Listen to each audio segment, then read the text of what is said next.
국민투표법을 개정하여 이재명 민주당 후보가 빠르면 내년 지방선거, 늦어도 2028년 총선에서는 헌법 개정을 위한 국민의 뜻을 묻자 이렇게 밝혔습니다. 4년 연임제, 대통령 결선 투표제, 그리고 국무총리 국회 추천제 등 권력구조 개편과 5.18 정신 헌법 전문 수록을 포함한 개헌 공약을 발표했다라는 내용인데요. 국민투표법을 개정하여 개헌의 발판을 마련하고 국회에 개헌특위를 만들어 말씀드린 사항을 하나씩 합의하여 순차적으로 새로운 개헌을 완성하자며 빠르면 2026년 지방선거에서 늦어진다 하더라도 2028년 국회의원 총선 선거에서 국민 뜻을 물을 수 있을 것이다. 이재명 후보가 당선되고 4년 연임제가 도입이 되더라도 대통령의 임기 연장 또는 중임 변경을 위한 헌법 개정은 그 헌법 개정 제안 당시의 대통령에 대하여는 효력이 없다. 헌법 128조에 따라 차기 대통령을 연임할 수 없다라고 되어 있고요.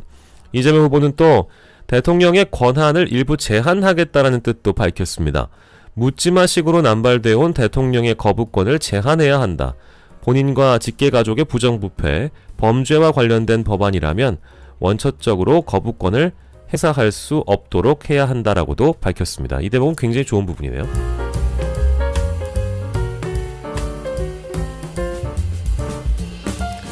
버터플라이님 감사합니다. 좋아요 좀 눌러주세요. 너무 적네요. 이렇게 댓글 주셨는데요. 감사드립니다. 좋아요 수도 여러분들이 차곡차곡 좋아요 눌러주시면 대단히 감사하겠네요.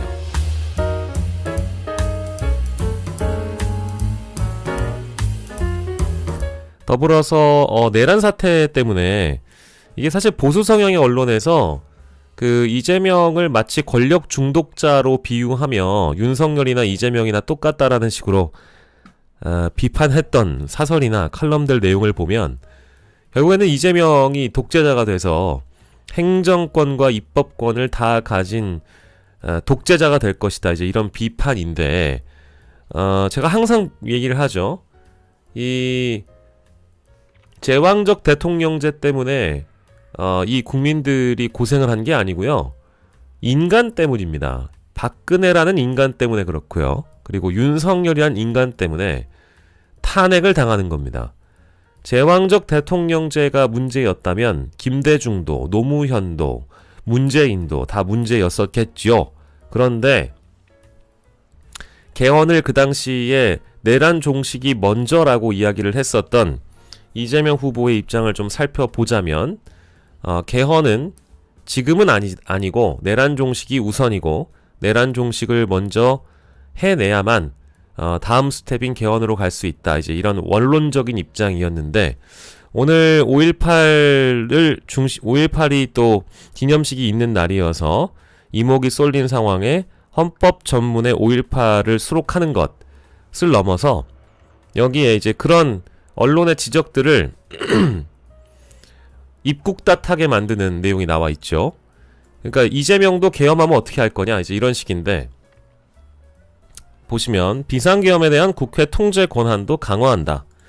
대통령이 비상명령이나 계엄을 선포하려면 사전에 국회에 통보를 해야 하고 승인을 얻도록 해야 한다는 것. 그는 또 긴급한 경우에도 24시간 내에 국회 승인을 얻지 못하면 자동으로 효력을 상실하게 해 아닌 밤중에 비상계엄이 다시는 일어날 수 없도록 해야 한다라고 밝혔습니다.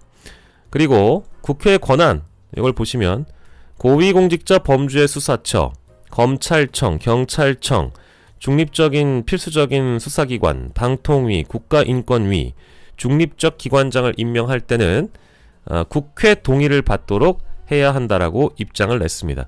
그러니까 우리가 총리직 같은 경우에는 여러분들 기억나시겠습니다만 국회 동의가 필요하잖아요. 그런 것처럼 국회가 권한을 더 확대하는 것.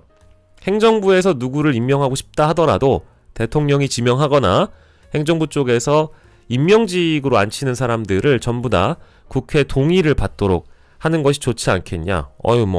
이런 대목들은 저는 중요한 대목이라고 봅니다. 이 후보는 윤석열 정부 내내 정치 감사 논란을 부른 감사원을 국회 소속으로 이관해 독립성을 부여하겠다라고 또 약속을 했습니다. 이것도 하나의 견제 논리겠죠. 예, 우리 삼권 분립 국가에서는 각 세 축마다 균형, 권력의 균형 그리고 서로 간의 견제 이것이 기본 원리인데 감사원도 그동안 윤석열이 정치감사 논란을 만들어 왔기 때문에 국회 소속으로 이관에 독립성을 부여하겠다고 약속을 했습니다. 이를 통해 국회 결산 및 회계감사 기능도 강화될 것이며 헌법에 명시되어 있는 검찰의 영장 청구권 독점 규정도 폐지하자고 말을 했습니다. 이런 대목들은 굉장히 검찰 개혁 측면에서도 저는 매우 좋은 발상이라고 보고요.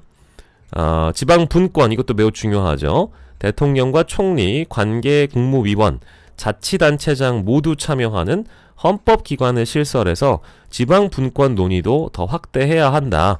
국무회의와 동등한 위상을 가진 기관을 만들어서 지방 분권에 대한 논의를 하자. 이거는 뭐 자치단체장들이 매우 또 필요하다고 생각하는 내용이라 요약된 내용들을 좀 기사로서 살펴봤는데 전 전반적으로 다 동의하는 바입니다.